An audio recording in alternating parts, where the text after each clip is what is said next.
Hey everybody, and welcome back to Sip and Talk. Okay, so you know how like everyone thinks of Qingming as like this big Chinese tradition, right? Like paying respects to your ancestors and all that. Yeah. But what if I told you it's actually like a global thing? Oh, really? Yeah. It's kind of wild, and that's exactly what we're going to be looking at today. You ready to dive in? Let's do it. I love this kind of stuff.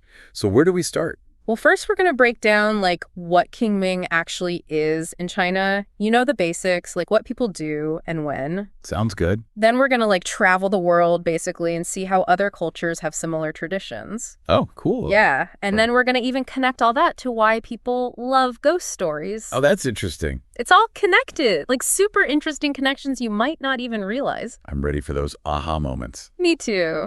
All right, so back to the basics, right?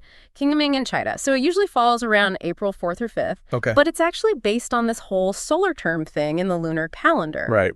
And it kind of came from this older festival called the Cold Food Festival, where basically you just eat cold food. Makes sense. But at its heart, Qingming is really about remembering and honoring the people we've lost. Like ancestor veneration. Tomb sweeping and all that jazz. So what do people actually do during Qingming? Okay, so picture this.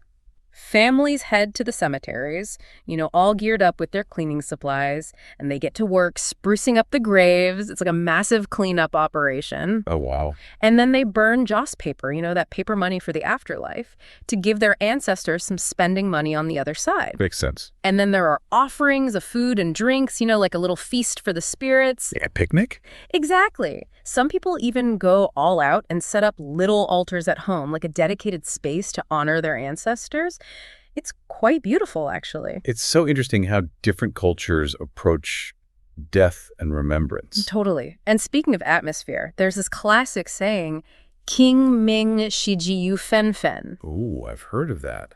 Which basically translates to like continuous rain during the Qingming season. And you know what? It actually rains a lot around that time. No way. Really? Seriously.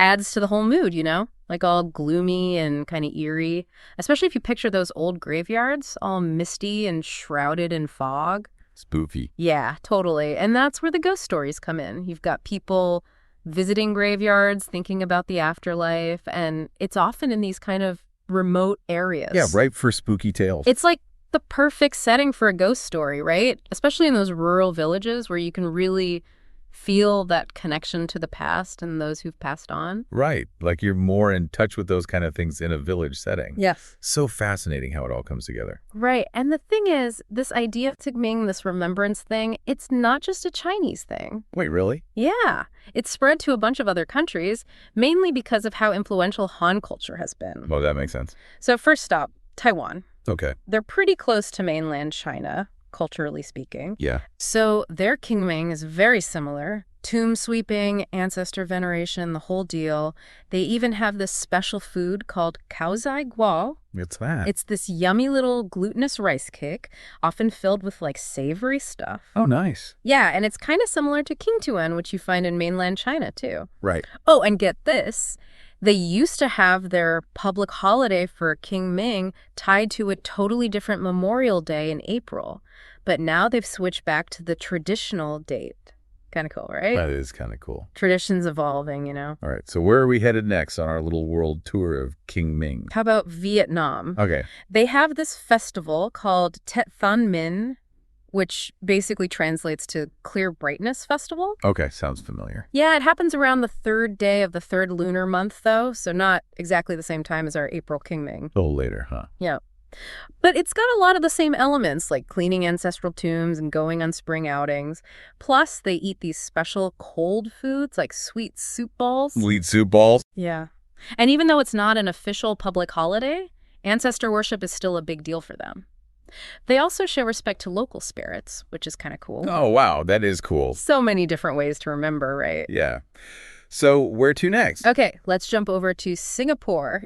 Tons of Chinese people there. Right. So Qingming is huge in Singapore. It's like a full-on family affair.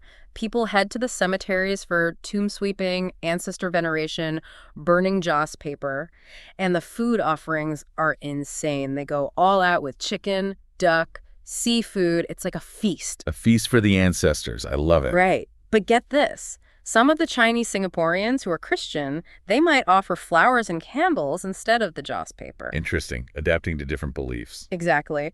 And a lot of families actually eat the food offerings right there at the cemetery. At the cemetery? Yeah, like a picnic with their ancestors. That's different. I know, right? So many different ways to do this. Totally. Okay. I'm ready for the next stop. Where are we off to? Let's hop over to Malaysia. Big Chinese community there too, and they celebrate Qingming around the same time as Singapore. They often make it a whole weekend thing. A whole weekend. Wow. Yeah, it's a big deal. Same kind of customs too.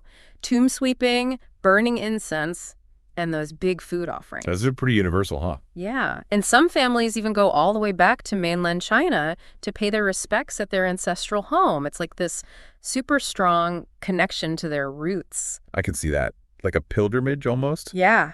They start by honoring their more distant ancestors at home and then head to the cemeteries to visit the graves of closer relatives. It's almost like this journey through their family history, both geographically and spiritually. Right.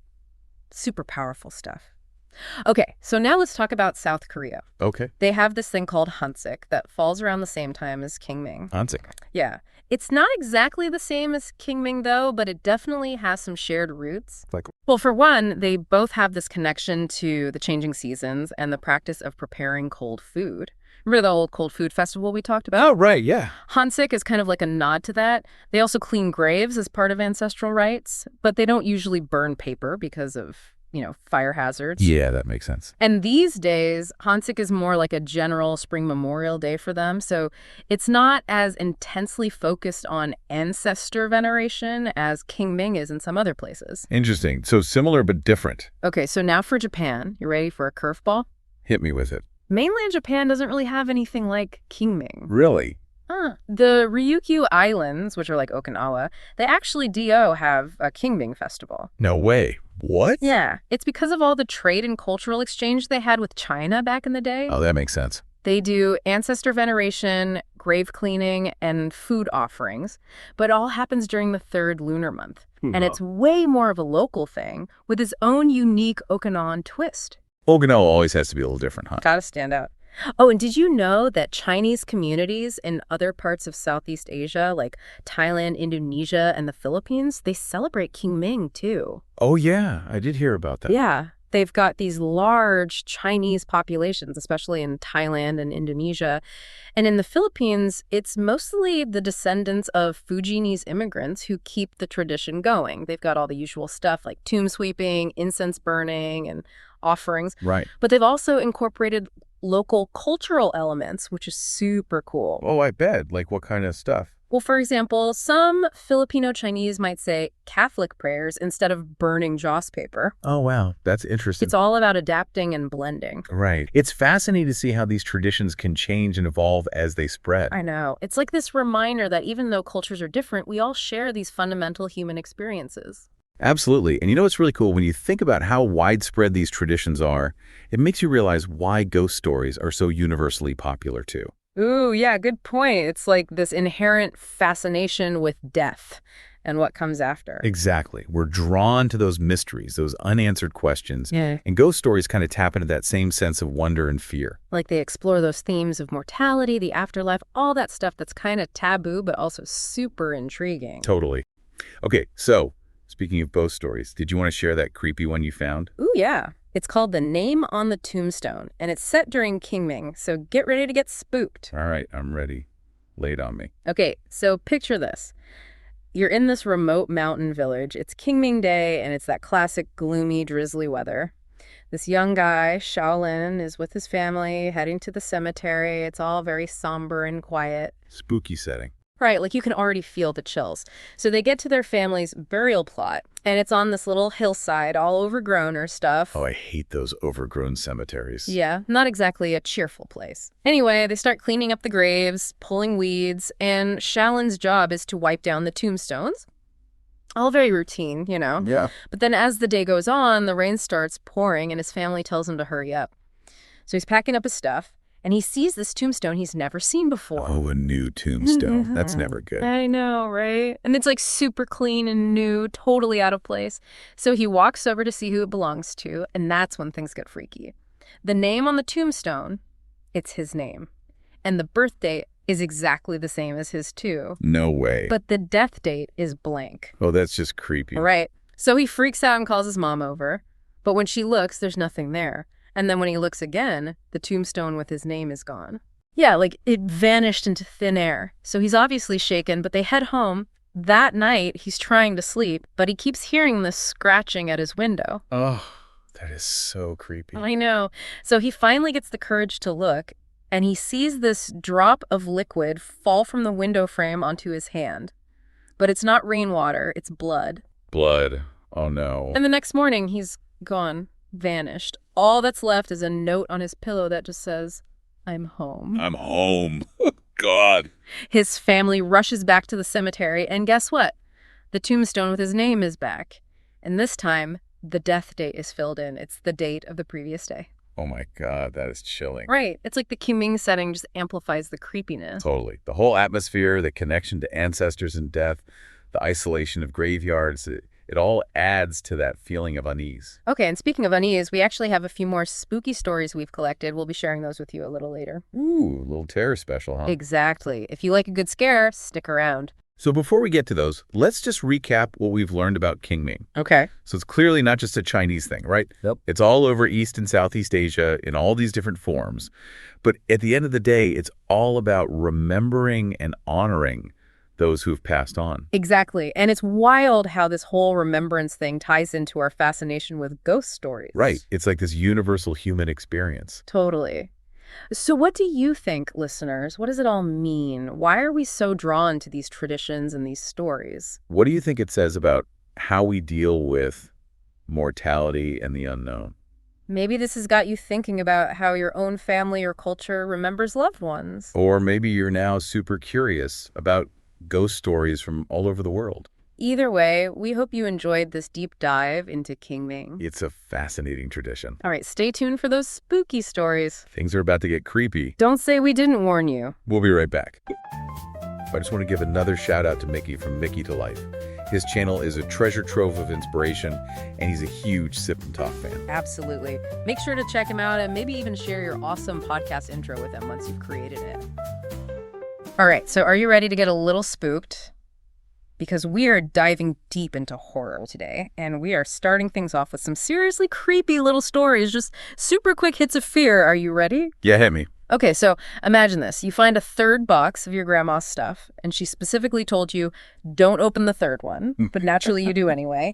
And inside is just one photo, an old photo of a woman who looks exactly like you, but with this really creepy smile. And as you're putting the photo down, you hear this whisper right behind you. Finally, it's your turn. Ooh, that's a good one. It's like that personal connection, the feeling of being targeted. Right. Okay, next one. You're looking in the mirror, fixing your hair or something, and your reflection smiles just a tiny bit before you do.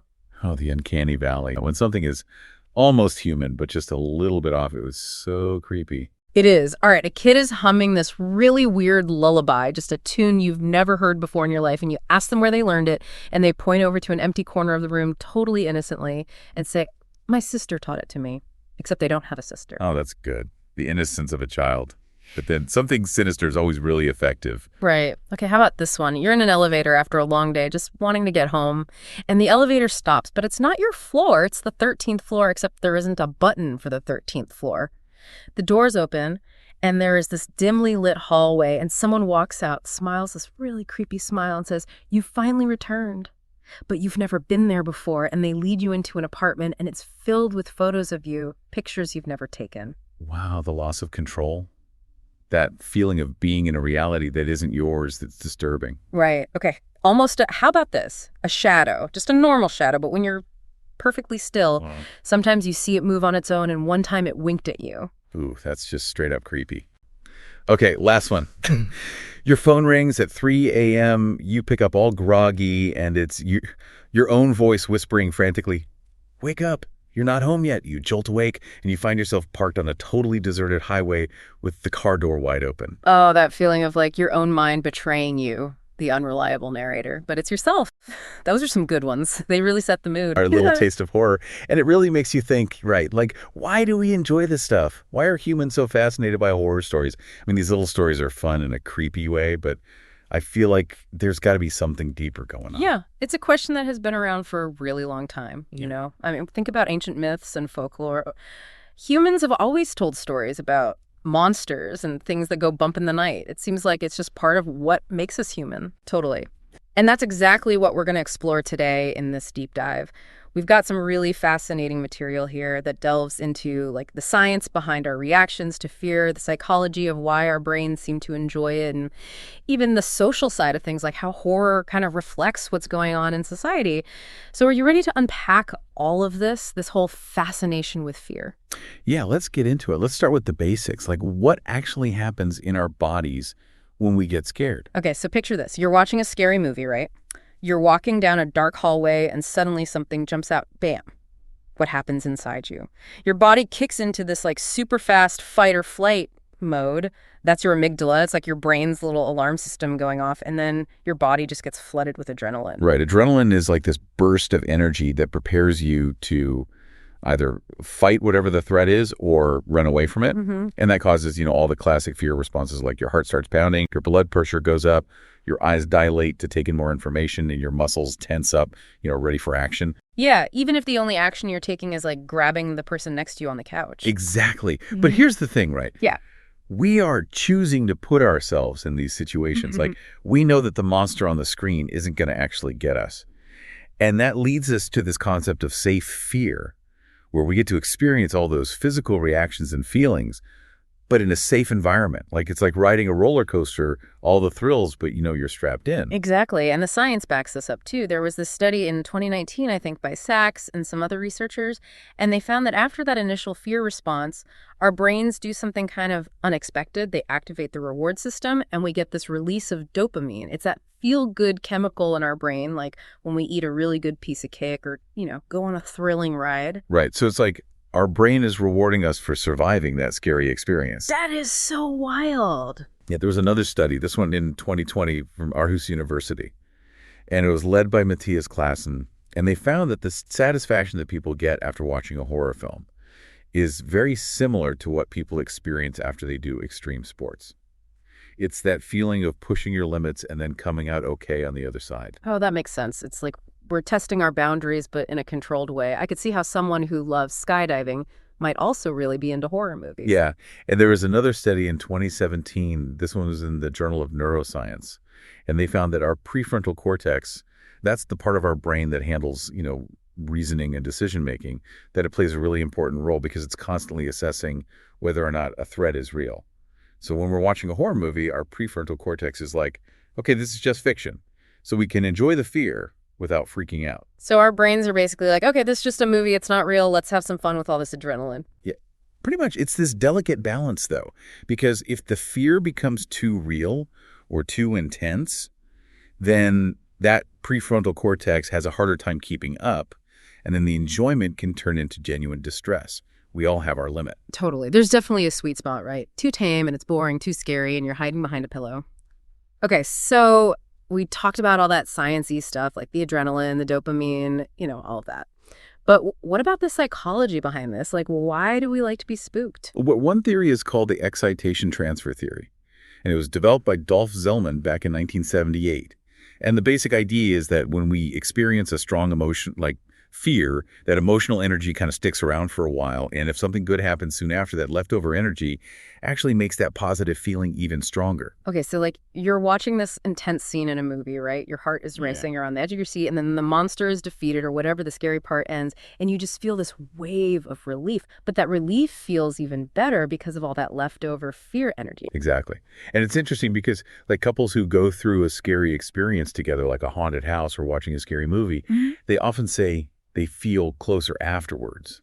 And that's probably because they've shared this intense emotion, and the relief they feel at the end can almost be misinterpreted by the brain as attraction. That totally makes sense. It's like the bigger the scare, the bigger the relief, and then the happier you feel afterwards. So it's not just about the fear itself, it's about what happens after. Right. And then you have to consider personality, too. There was research by Klassen and Kjeldgaard Christensen in 2019, and they found that certain personality traits are linked to a greater liking for horror. So like what kind of people are we talking about here? Well, they found that people who are high sensation seekers, they tend to enjoy horror more These are people who just naturally crave, excitement, thrills, new experiences. They're drawn to those big feelings that horror can provide. Yeah, like those people who love roller coasters that just make my stomach drop. It's that same thrill-seeking thing.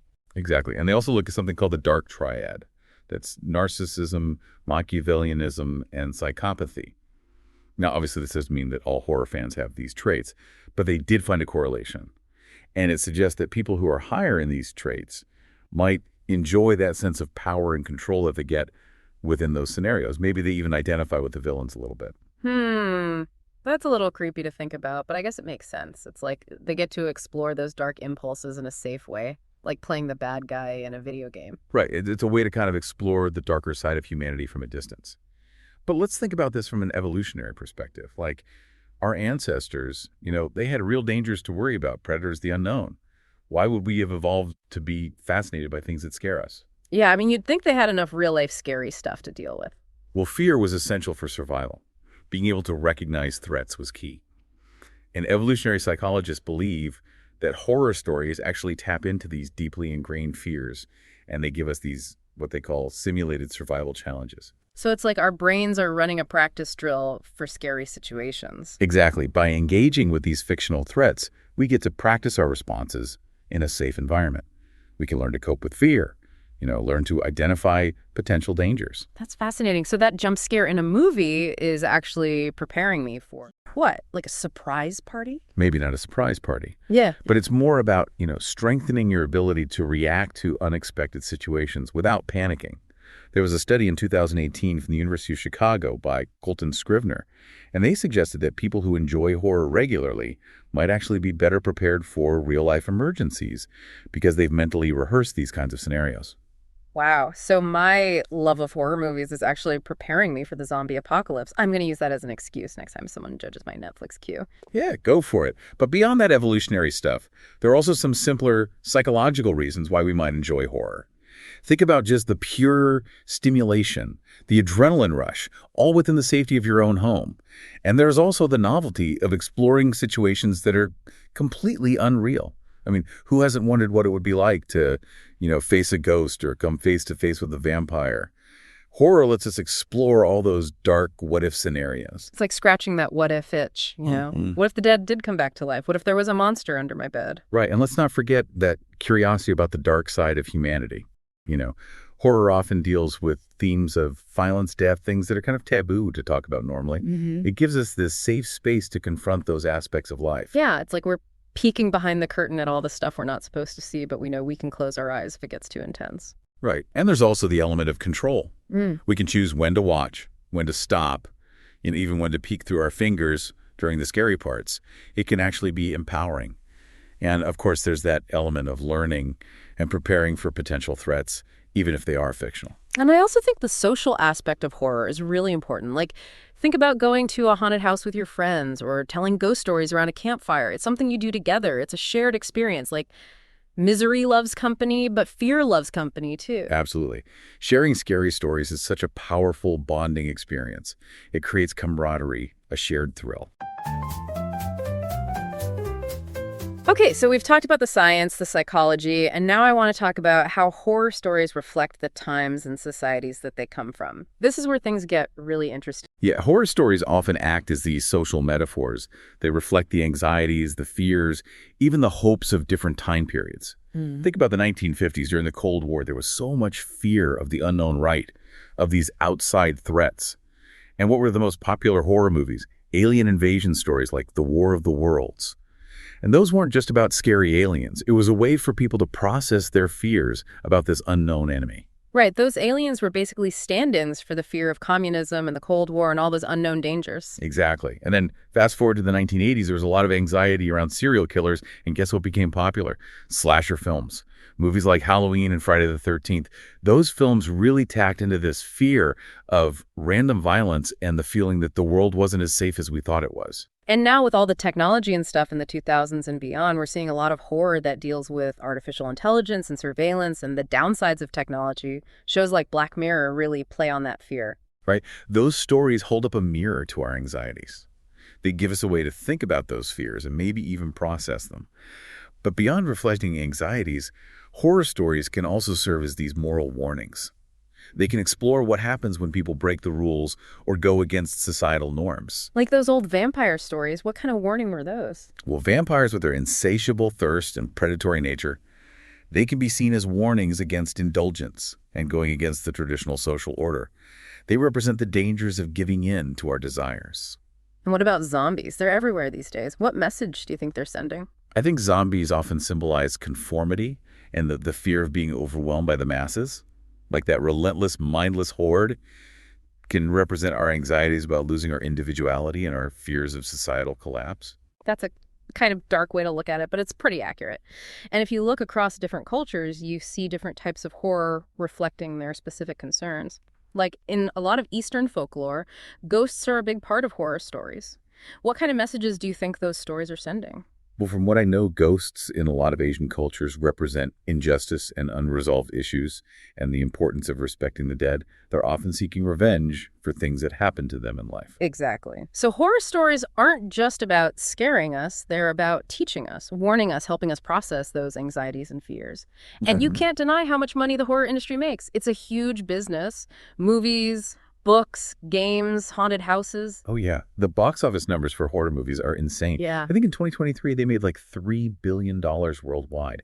And franchises like The Conjuring have made billions of dollars. People are clearly into being scared. They are. And it's not just the big blockbuster movies either. Think about how popular classic horror novels like The Shining are. They're still terrifying people decades later. Yeah. And that kind of commercial success shows just how much horror resonates with us. People are willing to pay to be scared. Yeah, it's not just some niche thing. I mean, so because this is our horror special, we have to share a few more spooky stories. We asked you, our amazing listeners, to send us some of your own creepy tales, and we got this really great one.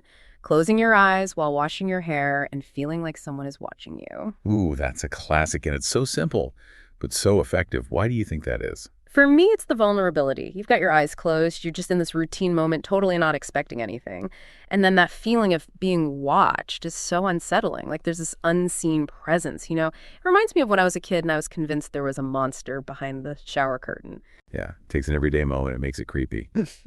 We also collected some other short, scary stories, some from shortcreepystories.com. And here's one called The Babysitter's Mistake. A babysitter is watching this kid who keeps talking about their imaginary twin. The babysitter doesn't think much of it until bedtime, and when she checks on the kid, there are two identical children asleep in the bed. Oh my God, that's creepy, the idea of something imaginary becoming real. It's like seeing a doll that's too lifelike. Yeah, it plays on that fear of something familiar but wrong. Okay, here's another one. The Face in the Fog. Someone is driving, and they see a face appear in the fog, and later that face appears in their car, whispering that it's going to take over the steering wheel. Ugh, that invasion of personal space, especially in your car, which is supposed to be your safe place, and then that idea of losing control is just terrifying. Yeah, it is. How about this one? The sound of your own death. A person gets a voicemail, and it's the sound of their own screaming, and they realize it's from the moment of their death, which then happens shortly after. Oh my God, the idea of hearing your own death, that's just messed up. It's like knowing something bad is going to happen, but you can't stop it. It is. Okay, last one. The hands that pull you under. A swimmer is in a lake, and they feel these hands grabbing their legs and pulling them down.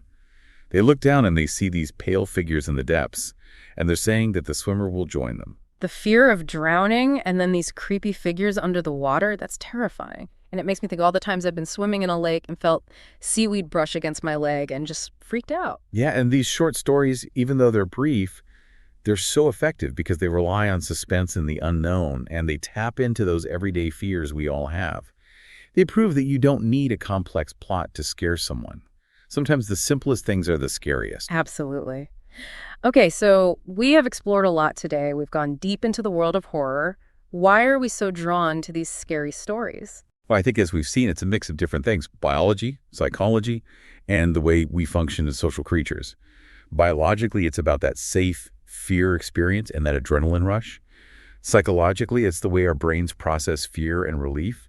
And it's also tapping into those survival instincts that we all have, but in a safe way. And culturally, those stories reflect our anxieties and teach us lessons and connect us to each other. Exactly. So horror is not just about cheap thrills. It's a fundamental part of being human. It's part of our psychology, our culture, our relationships. It allows us to explore fear in a safe way, to practice how we deal with it, and to connect with other people. Yeah, that's a great way to sum it up. So next time you're watching a horror movie or reading a creepy book, just remember you're engaging with something that's deeply rooted in the human experience. And as a final thought, think about the kinds of horror that you find the most effective. Is it the psychological thrillers, the monster movies, the supernatural stories? What is it that really gets under your skin and why? What does that tell you about yourself? That's a good question to think about.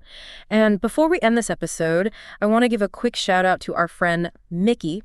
He's got this awesome YouTube channel called Mickytolife. He's got these really beautiful travel vlogs, and if you like whiskey or other spirits, he does some really cool unboxing and tasting videos, and he even makes his own music, so go check out his channel, Mickytolife, on YouTube. Yeah, he's great. You won't regret it. And that's a wrap on this episode of Sip and Talk. Thanks for joining us on this incredible journey.